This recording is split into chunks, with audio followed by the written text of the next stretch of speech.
부동산의 스토리를 다하다. 재밌는 부동산 9번째 이야기. 주택임대차 보호법과 상가임대차 보호법 2부. 네, 이번 2부에서는 상가임대차 보호법에 대해서 구체적으로 살펴보도록 하겠습니다. 앞서 주택임대차 보호법에 대해서 이해를 하셨다면 이번 상가임대차 보호법도 좀 수월하게 받아들이실 텐데요. 이 상가임대차 보호법은 말 그대로 상가 임차인들을 보호하기 위한 법입니다. 기존의 여기도 역시 임대차에 관한 규정이 민법에 있지만 이에 보완해서 만들어진 법이기 때문에 특별법으로 우선 적용되게 됩니다. 그리고 적용 범위를 보시면 주된 부분이 영업용으로 사용되는 경우 상가임대차 보호법을 적용받을 수가 있습니다. 그래서 단 이제 보증금액, 이 대통령령으로 정한 보증금액을 초과하는 임대차는 보호받을 수 없는 법입니다. 왜냐하면 이제 좀 더 이 어려운 이 상가 임차인들을 위한 법이기 때문이라고 보시면 되는데요. 역시나 여기도 일시 사용을 위한 임대차는 적용되지 않는다고 보시면 됩니다. 그리고 주택임대차와 마찬가지로 여기도 꼭 필요한 세 가지를 임차인분이 하셔야 되는데요. 먼저 첫 번째는 상가인도. 이 상가인단은 뭐 점유를 말하는 거죠. 그리고 두 번째는 사업자 등록. 이 사업자 등록은 점유하고 나서 이제 공공기관에 내가 이 장사를 하겠다라는 것을 이제 신고를 하게 되겠죠. 세무서에 신고를 하시면 되고 확정일자도 역시 세무서에 신고를 하시면 되는데 이건 임대차 계약서에 대한 내용을 이제 신고를 하시면 되겠습니다. 이 세 가지를 하시면 바로 오른쪽에 이 대항력 우선 변제, 최우선 변제 이 세 가지의 권리를 갖게 되는데요. 역시나 최우선 변제는 이 소액 임차인을 위한 권리로서 이 일정 금액 이하의 보증금이 이제 적용이 돼야 됩니다.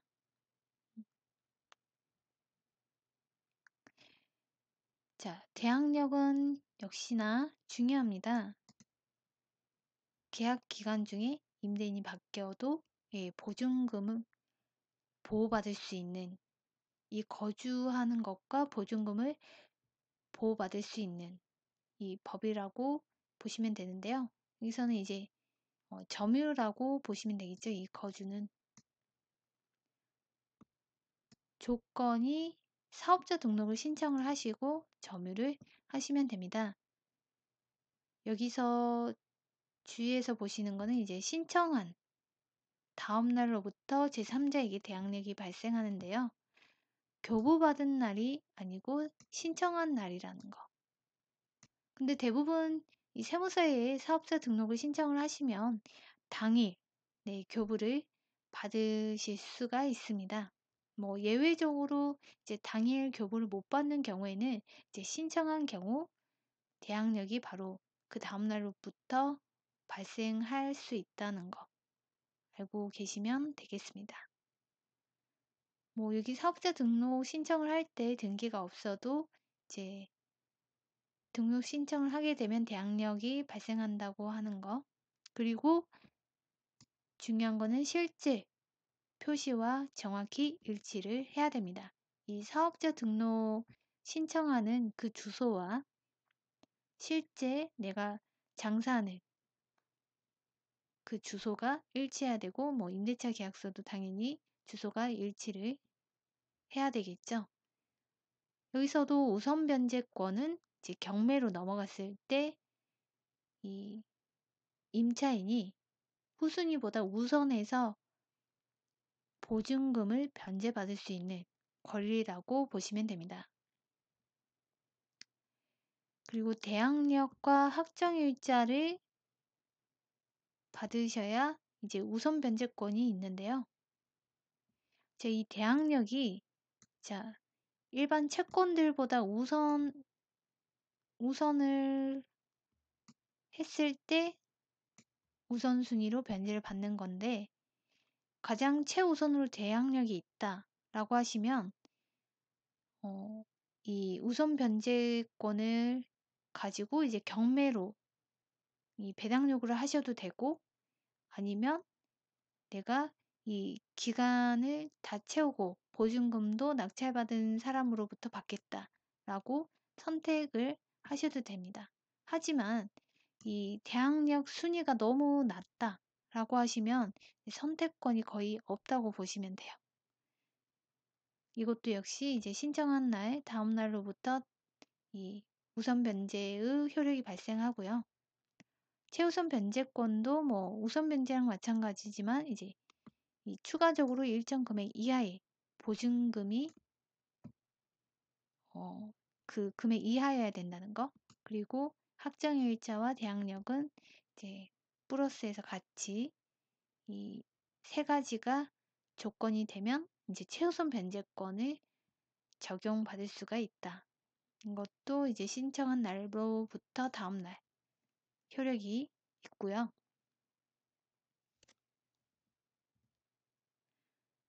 배당 요구 역시 이제 여기서도 이제 법원에 돈을 받기 위해서 경매를 신청하는 거라고 보시면 되고, 이 주택임대차와 마찬가지로 대항력을 유지를 계속 배당 요구 종기일까지 하셔야 됩니다. 그리고 대항력이 있을 경우, 그러니까 최우선적으로 대항력이 있을 경우에는 이제 선택을 하셔도 되고요.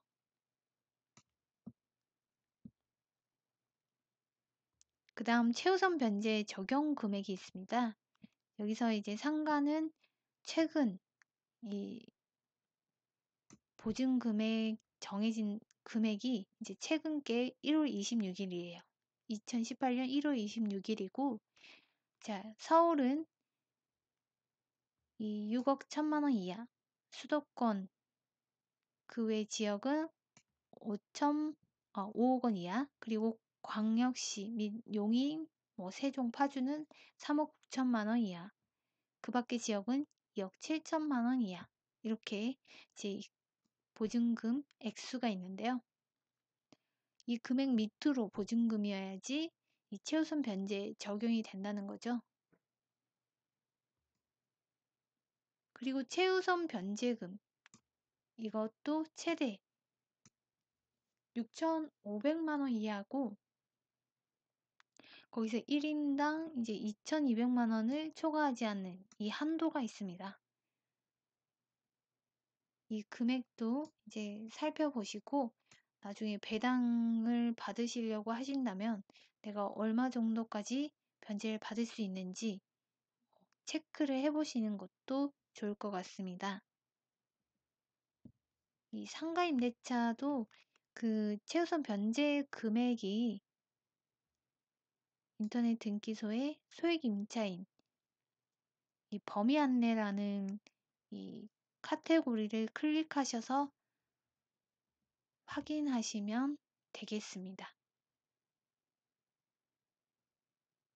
여기서도 이제 날짜별로 그리고 금액별로 다 지역에 맞게 이 금액이 나와 있으니까요. 확인을 필요로 하시는 분은 보시는 게 좋겠고요. 그 다음 여기 상가 임차인이 꼭 아셔야 되는 이 내용들입니다.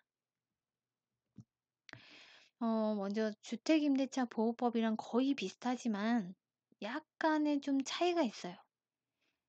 먼저 존속기간 보장은 이 상가 임차인은 이 기간을 정하지 않았거나 1년 미만이었을 때는 그 임대차 기간을 1년으로 봅니다. 반드시 1년이라는 거 1년으로 본다. 그리고 임차인이 보증금을 반환받을 때까지 여기서도 이제 임대차 관계가 존속되는 것으로 봅니다. 그래서 보증금을 받을 때까지 내가 안 나간다 라고 얘기를 하면 임대인은 쫓아낼 수가 없는 거죠. 이 동시이행 관계라고 보시면 되기 때문에. 자, 계약갱신 요구권이 있습니다.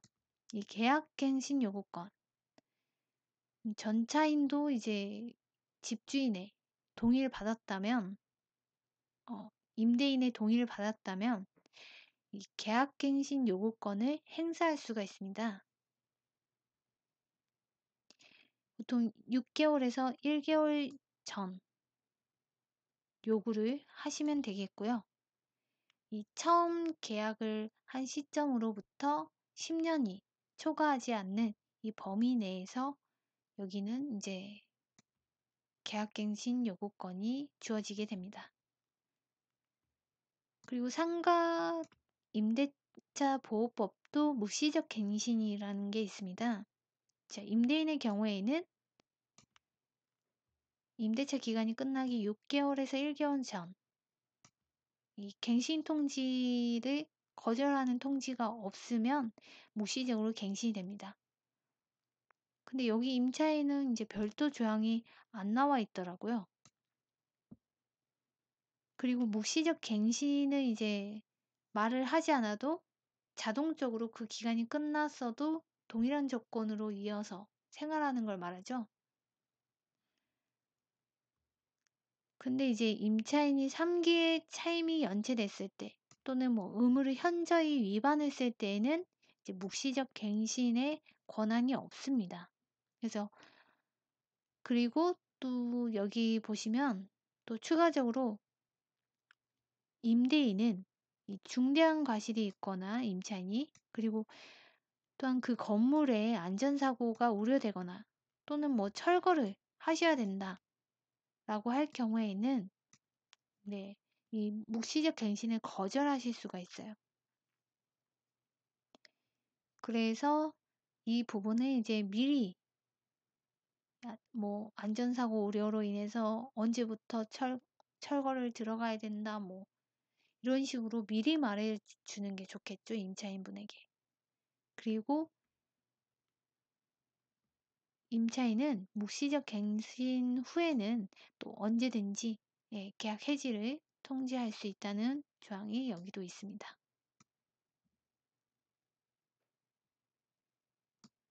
그리고 그 다음에 차임과 보증금의 증감 청구권. 여기도 증액 청구를 할 수가 있는데요. 100분의 9 금액을 초과하지 못하는 범위 내에서 증액 청구를 할 수 있습니다. 여기 9%죠. 그리고 또 임대인은 증액이 있고 난 다음 그 1년 이내에는 증액을 따로 추가로 하지 못하도록 되어 있고요. 그 다음 보증금의 월차임 전환이 있습니다. 이거는 보통 월세에서 좀 보증금을 좀 더 높여서 월세를 줄인다든지 뭐 이런 경우도 있고 또 보증금을 조금 낮추고 월세를 좀 더 높인다든지 이런 경우를 대부분 볼 수 있는데요. 아무래도 상가니까 전세로 들어가는 경우는 거의 없죠. 아예 없다고 보시는 게 낫겠죠. 여기서도 이제 그게 제한이 있는 게 이 비율이 연 1할 2푼을 곱한 월차임 범위를 초과하지 않는 범위 내에서 전환이 가능하다라고 보시면 되겠습니다. 역시나 평면적 강행 규정으로 임차인에게 불리하다 또는 이 법은 이 상가임대차 보호법에 위반되는 약정이다 라고 한다면 당연히 강하게 효력이 없습니다. 이 상가임대차 보호법도 임차권 등기 명령이 있습니다. 그래서 이 임대차가 끝나고 보증금을 반환받지 못했다. 그렇지만 이사를 가야 된다. 뭐 상가를 장사가 잘 돼서 이전을 해야 된다라고 하신다면 이 임차권 등기 명령을 하셔가지고 이사를 가시는 게 좋습니다. 그렇게 될 경우에는 이제 대항력과 우선 변제권이 유지됩니다. 만약에 기존에 없으셨다면 이거 임차권 등기를 하고 가시게 되면 이제 또 새로 그때부터 이 대항력과 우선 변제권이 생기게 되고요. 이거는 등기와 같은 효력이라고 할 수 있습니다.